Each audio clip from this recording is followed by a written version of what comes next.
पे रह चुके हैं, तमाम स्ट्रेटजिक अफेयर्स के भी हिस्सेदार रहे हैं, बहुत ही जाने माने एक्सपर्ट हैं। जनरल साहब, शुक्रिया आपका। और मैं आपसे जानना चाहता हूं और हमारे दर्शकों को और पैनल पे भी हमें बताएं कि जब डिफेंस मिनिस्टर ये कमिटमेंट करते हैं कि ये तो ट्रेलर है जो हुआ, जो अभी लिमिटेड टाइम वार हुई, इट्स अ ट्रेलर, पिक्चर आना बाकी है। आप तो विशेषज्ञ हैं, जनता को बताइए इसके मतलब क्या है। किसी भी पिक्चर का ट्रेलर, ब्रिजेश जी, हमेशा एक छोटा रूप और प्रारूप होता है जो आने वाली पिक्चर।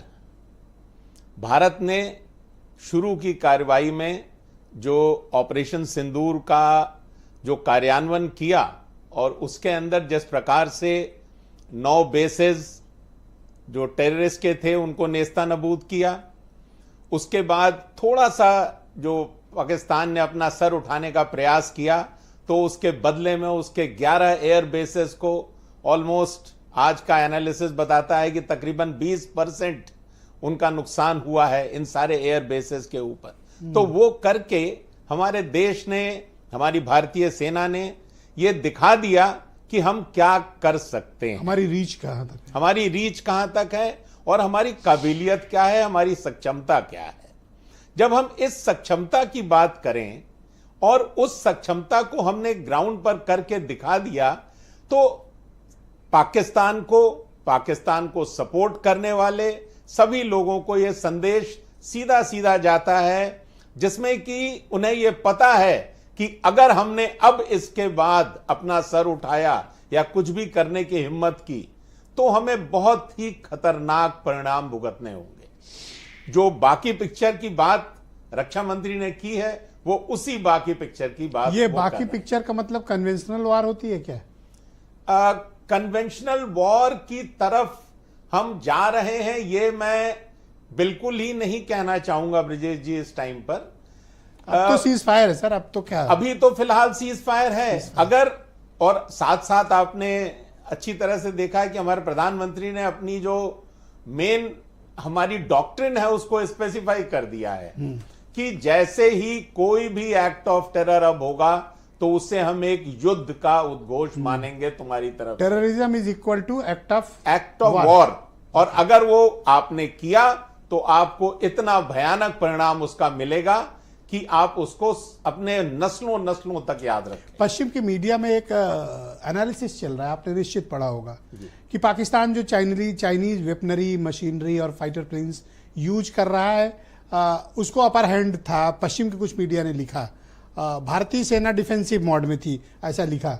लेकिन आज बीबीसी ने भी एक रिपोर्ट दी और सबसे क्रिटिकल एनालिसिस हमारे यहाँ उदय भास्कर जी इस देश में करते हैं। उन्होंने लिखा कि पाकिस्तान की सेना बैकफुट पर है। बीबीसी ने इसे हेडलाइन बनाया। सर, ये पश्चिम का मीडिया हमारे खिलाफत में क्यों और वो गलत तस्वीर क्यों प्रस्तुत कर रहा है? ऐसा इसके ऊपर जो मेरा विचार जो मैं व्यक्त करना चाहूंगा, चाइना का पूरा सामान, इक्विपमेंट और उसकी वो छोटी मोटी काबिलियत जो उसने पाकिस्तान को दी हुई थी उसका क्या हाल हुआ है और किस तरीके से पाकिस्तान ने उसका खामियाजा भुगता है, ये सिर्फ चाइना और पाकिस्तान ही नहीं बल्कि पूरे विश्व के सभी देश समझ गए हैं। इसका चाइना के अपने युद्ध बिजनेस के ऊपर कितना फर्क पड़ेगा और कैसे वो इसको झेल पाएगा, इसको वो अच्छी तरह समझता है। अरुणाचल में ये नामकरण करने वाली जो प्रक्रिया एक छोटी सी उन्होंने जो शुरू की थी वो इसी दिशा में एक साइकोलॉजिकल वॉरफेयर टाइप का स्टेप लेने का काम चाइना की बदमाशी तो है। मैं इसलिए कह रहा हूं क्योंकि उनके विदेश मंत्री ने जी कल, इशाक डार ने कल वहां की पार्लियामेंट में पाकिस्तान की इस बात को बोला कि अटैक के बाद बीजिंग के राजदूत और उनके साथ मिलिट्री अटैची ये पाकिस्तान के फॉरेन मिनिस्ट्री के ऑफिस में इस्लामाबाद आए और पूरा रात का ब्यौरा दिया। तो अब तो चाइना खुलकर सपोर्ट कर रहा है, तो उनका विदेश मंत्री संसद में बोल रहा है। नहीं, उनके सपोर्ट के बारे में पाकिस्तान को कभी भी हमें ना शक था और ना शक है।